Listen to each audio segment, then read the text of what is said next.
Welcome to the Data Cloud Podcast, Teresa. We're delighted to have you with us. Thanks for having me, Dana. You bet. Enterprises clearly want to accelerate how they attain more business value from their comprehensive data. Not only do they want to get that value faster, they also want to apply it more broadly to more people and across more business functions. As we enter the era of agentic AI, global integrators like Accenture are uniquely positioned to optimize and orchestrate all the many parts of what constitutes the AI first enterprise.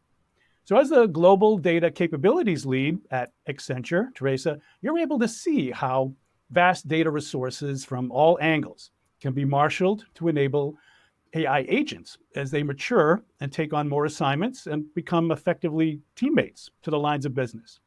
So, for the leadership of these typically global 2000 enterprises that you work with, what should they expect from these latest AI capabilities? And how should they best measure the business outcome success from the many years of investments and toil that they put in to get us to where we are? Thanks, Dana. Again, with this generation of AI, it's still the same that proprietary data is a company's competitive advantage. I think sometimes people think with this generation, somehow the rules have changed, but we're still continued to be measured by business outcomes. I think the great news is that the promise is easier to unlock and the scale is more disruptive than ever. So we're seeing this generation of AI not only impact productivity, but actually impact the end business outcome. So whether this is improved customer satisfaction, increased sales, improved on time in full in supply chain, reduced waste, right? So we should measure the business outcomes of this generation of AI just like we look at any other business outcome. I think that's number one. The great news that I started with, again, is a company's proprietary data is their competitive advantage. And so what this means is that you have to really invest, right, in getting that data right so that this generation of AI can do things that is meaningful for your company. Because these large language models, they seem magical. There's something that a smart college intern who knows a little bit about everything might be. But just like that smart intern who comes to your company, you have to teach them, right? You have to teach them about what's right for your business and what's the secret sauce there. And so by bringing those things together, you get to unlock this really disruptive age of AI. But again, you have to start with your data. Of course. Teresa, before we go further into how the data is so strategic and important, tell us about yourself, your role, and your organization within Accenture. Yeah, so I lead our global data capability. So what that means is I'm really looking at the vision as to what it means to do data. And so I've been pretty busy the last 2 years, as you can imagine, because how we as a data industry have practiced data has been completely disrupted as well, right? So the things that we got really good at, we got good at thinking about data as a product. We started looking at data supply chains and looking at data governance. And I think, again, the industry leaders, we knew what good dominant design looked like. And so with generative AI, it's changed. It's changed in two ways. I think one most exciting change is that data is now more strategic than ever. So we're not just talking to data engineers, data scientists, software engineers. It's not CIO, CTO type discussions. This is elevating those roles, right? Your chief data officers or your data engineers, they need to be part of an overall business strategy. It is something that the CEO and the board of directors needs to think about. Do I have my competitive data to be able to see across the business? So I think that's one. The second one is really around, as I mentioned, there's different ways to do data. Not only is it more important, you still need to think about trusted data. I think that's what we're still trying to get to. But the types of data, it's not just your structured data supply chain, things in a tabular form, which we're really good at, and how do you secure and govern it.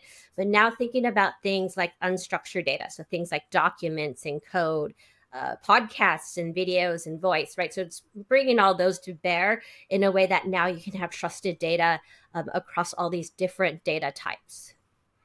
Sure. And, the more data, the better, but the more data, the more likely that there could be some issues about that trust or compliance, or whether you are retaining the competitive advantage and not spilling it to areas where it shouldn't be. And so getting to all the data has been a hurdle. Now getting to the right data and using it in the right way is the hurdle. Why are we still, what are we trying to overcome in order to get to that nirvana of the right data to all the people, to make it like oxygen available to all people to consume safely?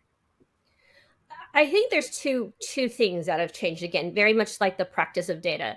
I think data has really been thought of more. I mentioned as an industry, we're looking at data as a product. That's been I think, a trend that we've been looking at the last 5 or some years. Before that, we've been looking at data more as projects, again, as a data practice. Companies would have an idea. You might stand up a system and you might interview and find people in the company who had the data. You get access to the data, then you talk to the domain experts about what that data is. You create something, and then you may publish it in a dashboard for resulting consumption if that's a case. And sometimes you just have the insight and you stop. That whole process can take months, right, of time. And it took all these people that I mentioned, right, both the tech experts as well as the domain experts. And after that insight was given, we as a practice didn't actually document a lot of that. It wasn't really thought of for reuse. So over the last 5 years, we've been looking at the pivot of data as a product. And we've seen this change with software, right? When people write software, developers of today, they start with what's on open source and microservices, and that's where they start building, right? So data products is almost the same thing. Can I have packaged data where I know it's been trusted and governed, right? So here's my sales data, my finance data, my marketing data, so that now if I want to bring together the data to see what's new with the new campaign, I don't need to spend that first cycle looking for the data and trying to understand both the technology to access it and the what it means, right? So I think that practice is really, really key.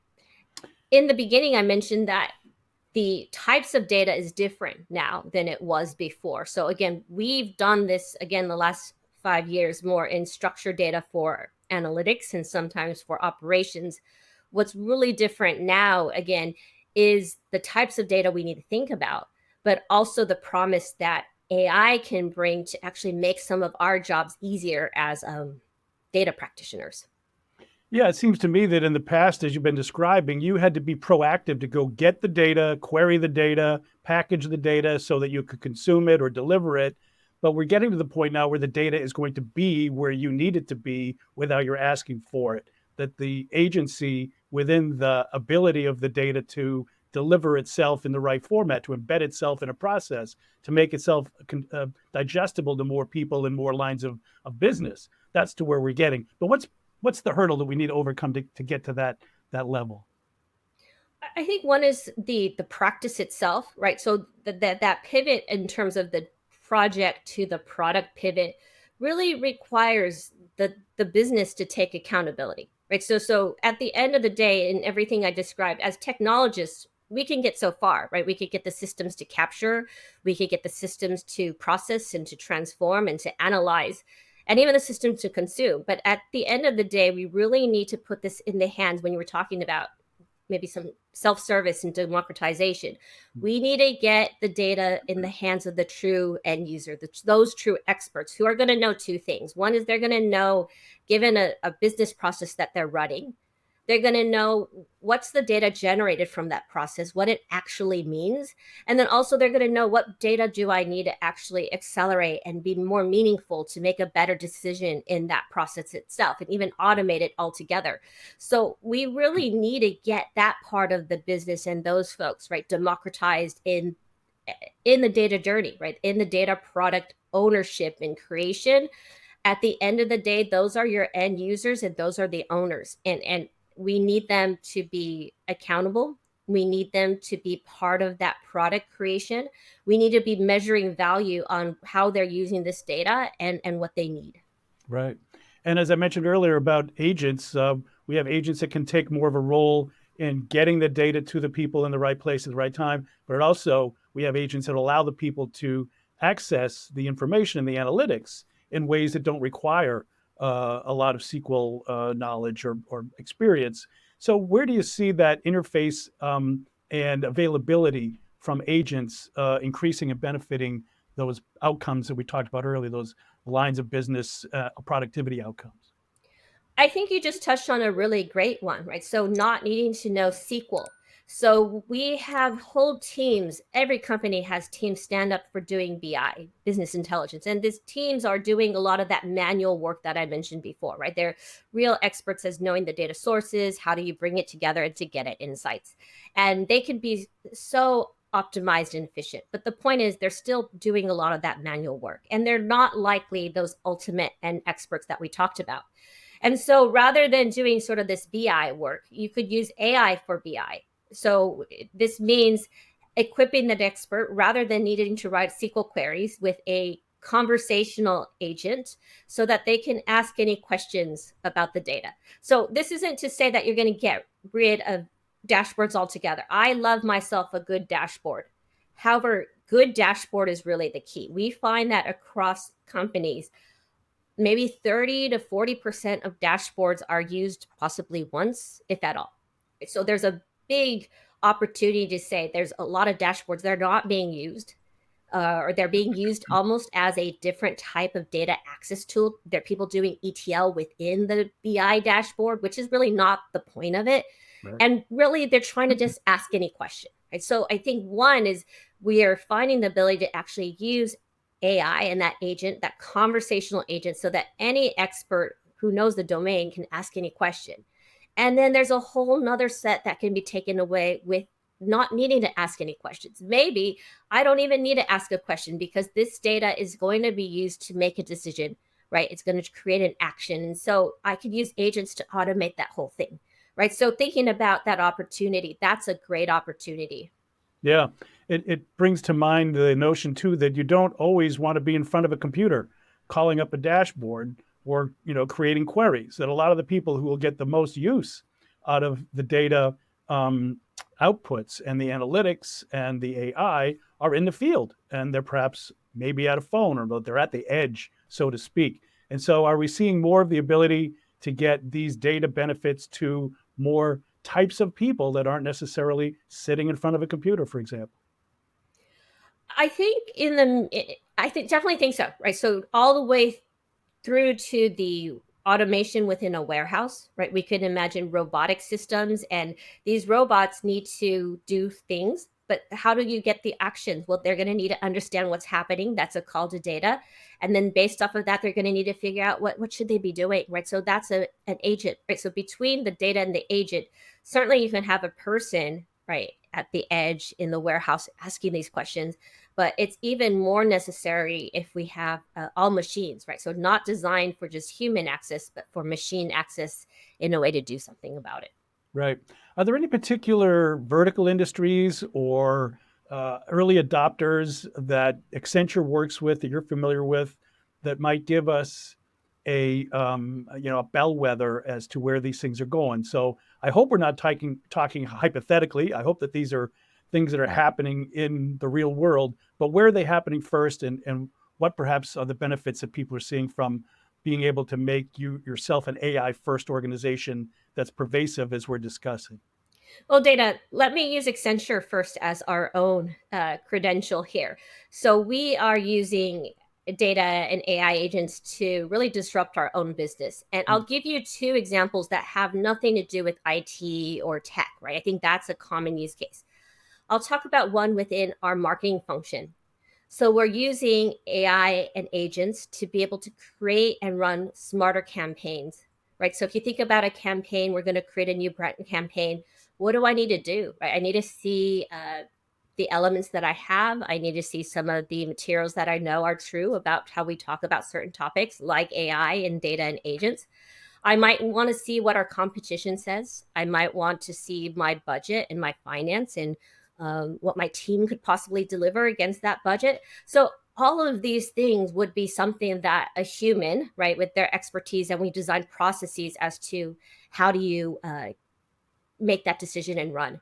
So instead of taking that traditional process and just making it faster along each specific steps, we took agents that took everything I just said. So you're still going to run through all those checks. Like, still have to see if I have the budget, still have to find my campaign materials. I still need to find what my competition is saying. But I could have these agents work together to gather that information and to do initial sort of first couple of passes as to what that campaign could be.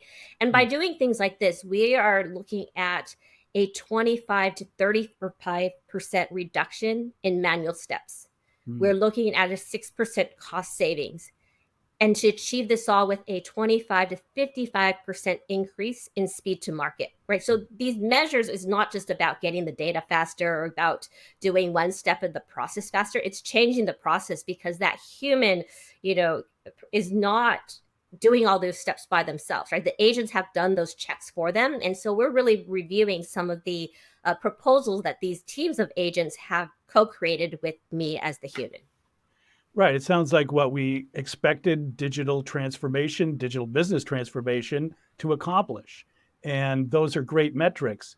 But as you're drinking your own champagne, so to speak, what are you using to uncork the bottle? What do you see as some of the underlying infrastructure that's important, that's enabling you at Accenture to get these sorts of business benefits?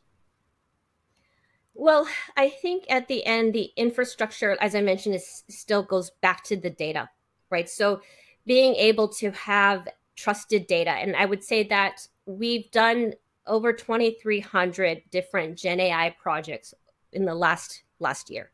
And even within, we find that about one out of every two um, cannot scale due to data readiness, right? Because you might have the ambition to do something, but then when you look at your data for the purposes that we mentioned, you don't have that ready. It's not trusted. You might have lots of data, and that's kind of where many companies are. It's not that they don't have any, it's just they don't trust it. They don't know the quality. They don't know the lineage. They don't know, can I use it or not?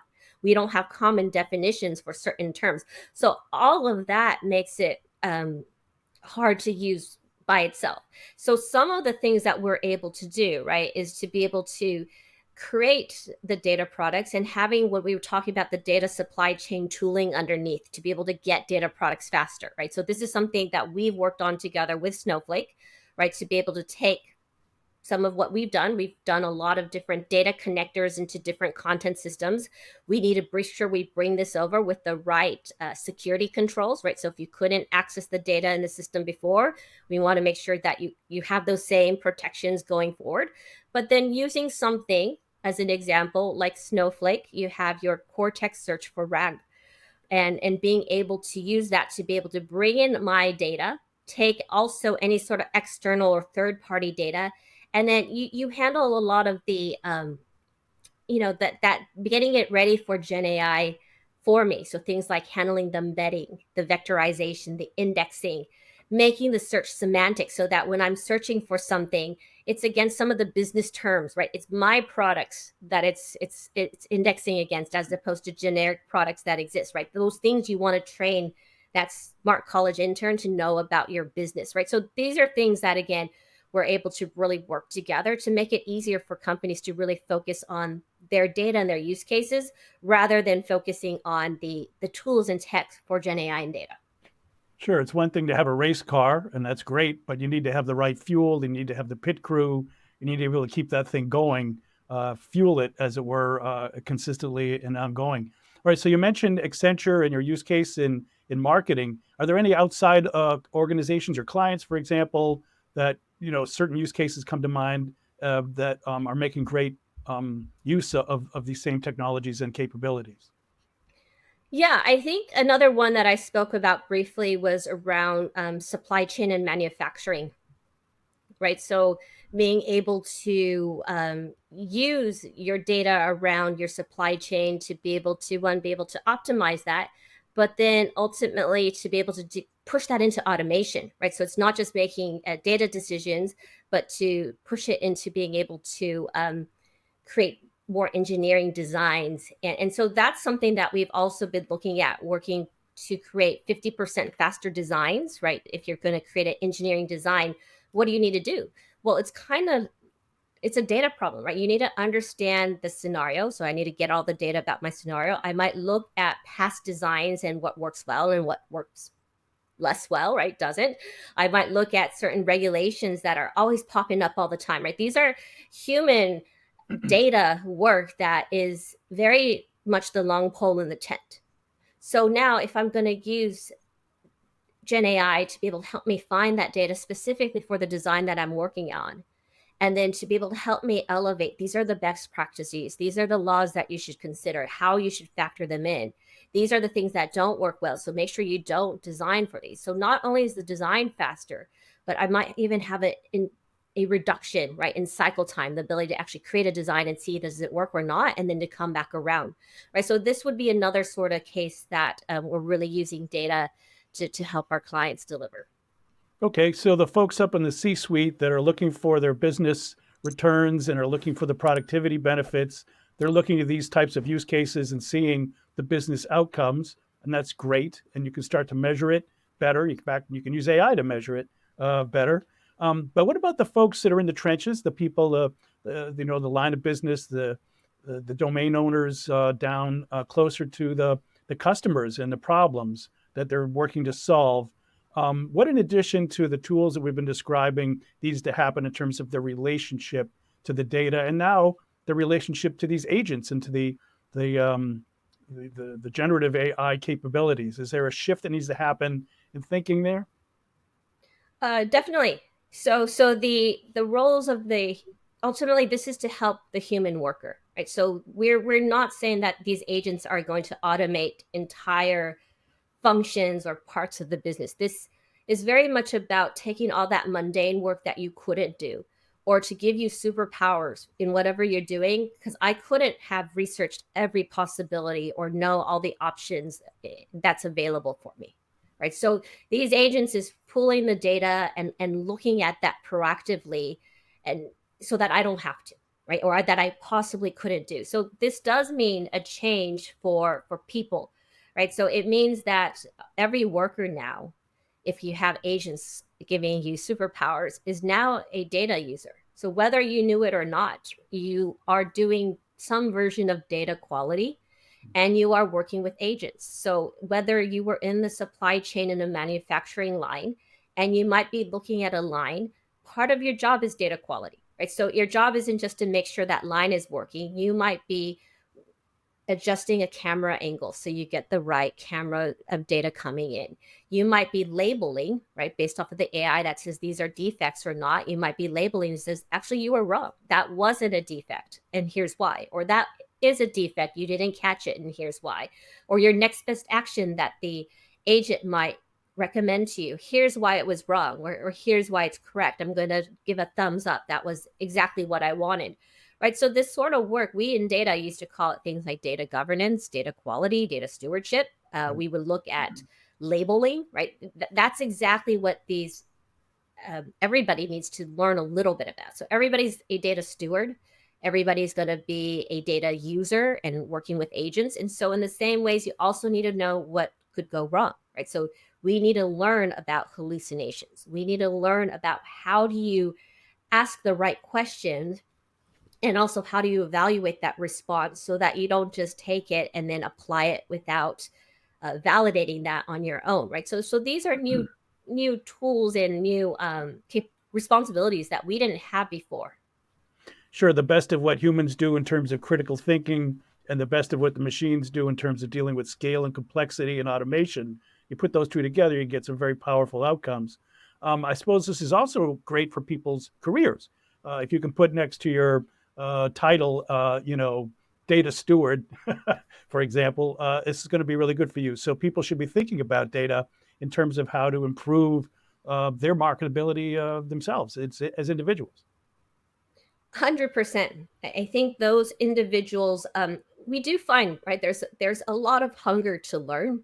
I think the workforce is knowing that this is coming. um, this technology was so exciting because it started with the consumerization, right? It was something our parents would be talking to us about when ChatGPT launched. They're like, oh, look how cool this is, right? So this is pretty amazing. And so the sooner that people can learn, I think there's a lot of hunger to learn and to adopt. I think having programs so that people can learn how to use it and how to use it safely is really, really key. Right. Now, we've been talking about this hypothetically. We've been talking about this in terms of actual real world use cases and outcomes that people are enjoying. But where are we, in your opinion, on this journey? If we were to put this in terms of a baseball game, for example, with 9 innings, get you to the end when you win the big prize. What inning are we in when it comes to bringing that best of what humans do with critical thinking and out of the box thinking and creativity to what the machines and the agents can do? How far further can we go with this? Where are we in the ball game? And we're just at the start.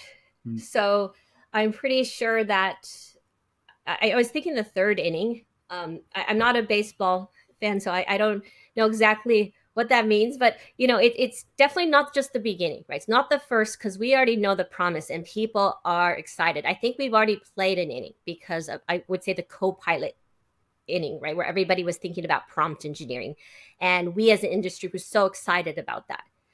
And then I think the second inning, we're kind of at the end of that, right? The top, because I would say that's the agent sort of agentic inning, that people have now seen agents, they see the promise. We see it being adopted into a lot of the major software platforms. There's a promise to create agents across the board. So even if you're not creating your own, your software ecosystem is going to do it for you, right? So that's second. I think we're at the start of the third, right? Start of the third. What does that mean? I don't know. I didn't know agents was coming as fast as it did either, but it could be many of the things we talked about today, right? So further democratization, what does that mean? Further move to the edge and to even automation and robotics, and what could that mean?